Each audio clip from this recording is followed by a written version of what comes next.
බුදුවරු කොහොමද පැහැදිලි කරේ? අචින්තිතම්පි භවති චින්තිතම්පි විනස්සති. මේ ලෝකේ කවදාවත් හිතන දේ වෙන්නේ නැහැ. වෙන දේ හිතා ගන්නත් බෑ. එහෙම නෙමෙයිද?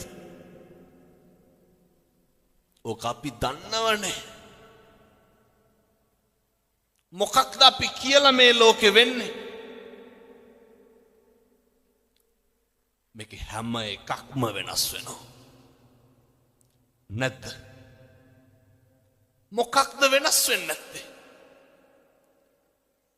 දරුවෝ වෙනස් වෙනවා.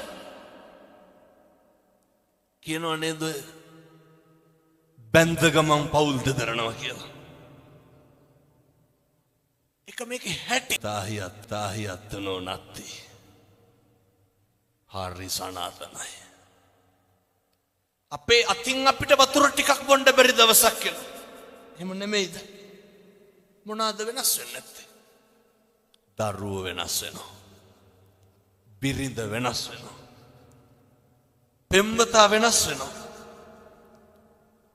බාහිර ලෝකයේ කවර කතාද මමත් වෙනස් වෙනකොට.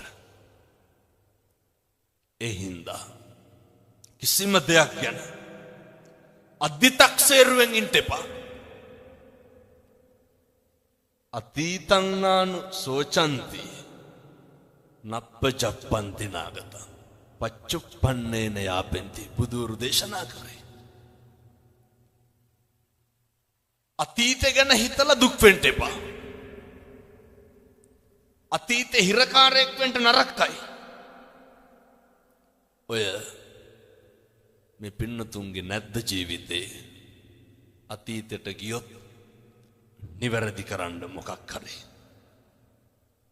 සමහර පින්නතුන් කියනවා නේද ඔය දැන් නම් හාමුදුරනේ කරන්න දෙයක් නැතිකමට ඉන්නේ කියලා.